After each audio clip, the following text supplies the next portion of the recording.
By bringing its business to the Ukraine, one Danish company showed the world that in the digital era, even private corporations are not beyond the reaches of war and geopolitical conflict.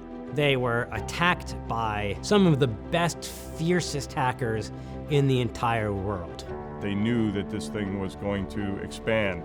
They ended up having the most disruptive cyber attack that the world had ever seen.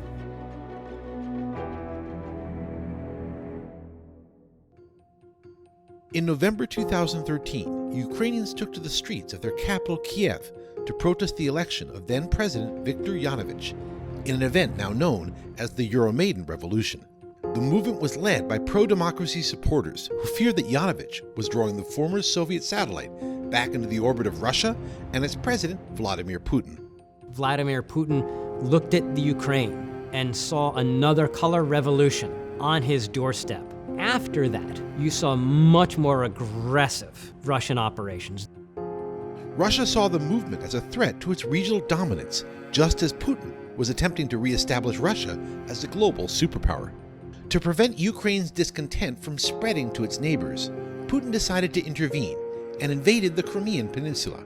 This was a situation that was already hot. The Russians had been conducting cyber disruptions for a prolonged period, but they had increasingly started to use the Ukraine as a way to experiment with attack techniques. The now infamous Notpetya cyber attack was launched to punish Ukrainians, as well as any foreign company doing business with them. All of the companies in the Ukraine have to pay taxes, and they all use the same software to do that. So you can almost imagine the scene in the headquarters of this Russian military intelligence cyber attacking unit. And then sitting around the table and a lot of cigarettes and vodka and saying, all right, so if we can hack that software, we can disrupt all of those companies at once. Ah, what a great idea. Let's do that. And that's what they did.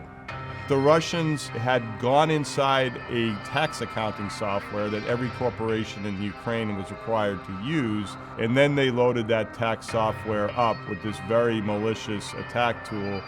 But it's not only Ukrainian companies that use that software. It was used by all of these multinational companies that had to do business with the Ukrainian government and pay Ukrainian taxes. So instead of having a widespread effect that was localized to Ukraine, they ended up having the most disruptive cyber attack that the world had ever seen. Although the attack appeared to be Russian in origin, the tools that made Notpetya so potent were not. The Notpetya attack would not have been possible except for a very, very advanced capability.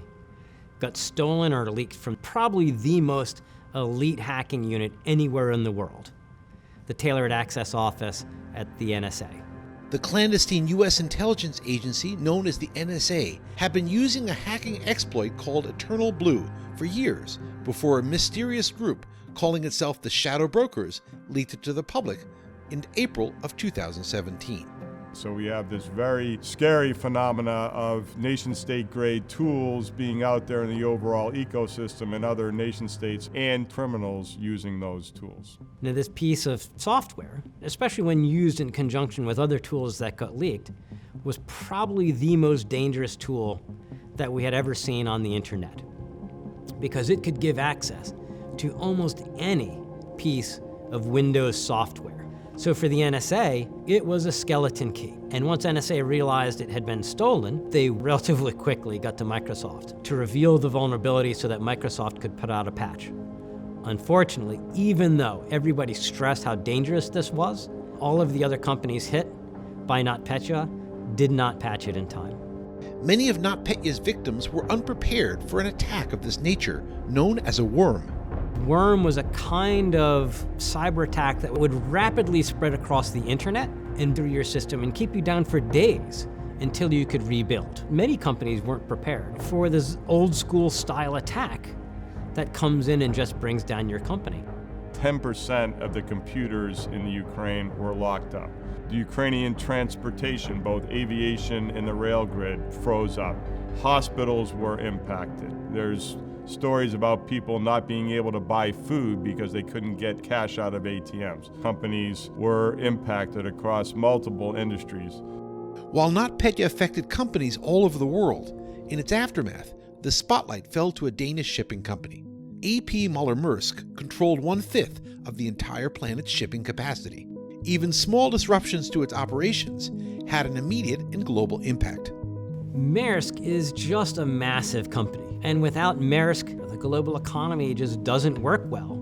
Maersk's network prized interconnectivity. When one segment suffered an outage, another, somewhere in the world, was waiting to back it up.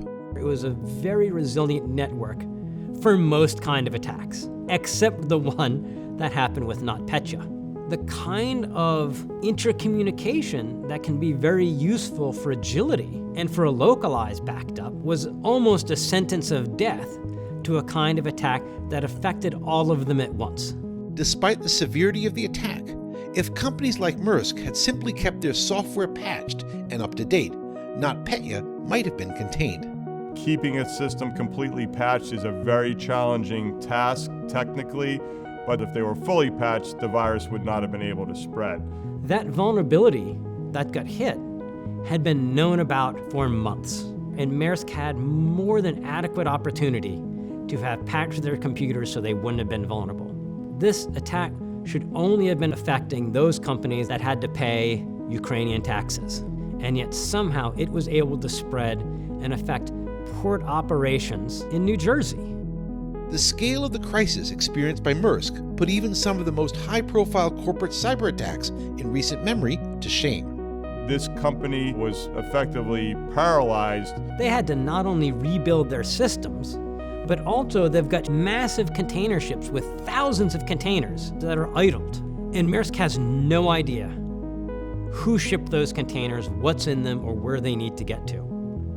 They've got port operations with hundreds of trucks lined up outside the gate of the port that they can't let in because the port cannot operate.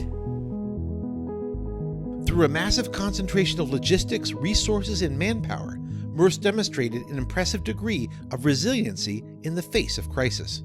They committed a tremendous number of people and a lot of money to build themselves back up. They literally had to use 5,000 servers and I think about 40,000 laptops and build up from the ground zero. They could not communicate using the normal method, so they had to fly people here and there so that they could rebuild these systems. Maybe it helped that they were actually a logistics company, and getting things from place to place is exactly what they needed to recover. On the other hand, Maersk's success is a testament to the role played by sheer dumb luck. One of the things that was going to be challenging for them was their domain name system. They had a key piece of computer technology called the domain controller, and they could all back up each other. Any one of them could step in to help the other. But Notpetya took every single one that was operating at the time down all at once. They had backups of other data, but they did not have a backup of the domain name that they needed to run their corporate network. Now, they happened to be very, very lucky that they had one last domain controller that happened to be down because of a power outage. They found a copy after a few days in Ghana. And because they had that power outage, it was spared the attack. And they were able to use that to reseed and rebuild their entire networks.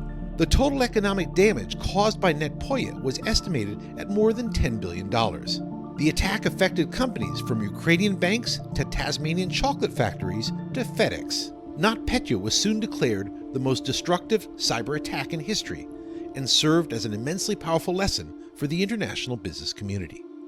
One of the challenges of the digital age is even corporations are now at the front line of warfare. You need to do good diligence. Have the right sorts of security on your technologies. Ensure that the government is working to put pressure back on the attackers, but I believe it's impossible to close off every hole proactively. So it's important how fast you get back up off the mat as the fact you got knocked down in the first place.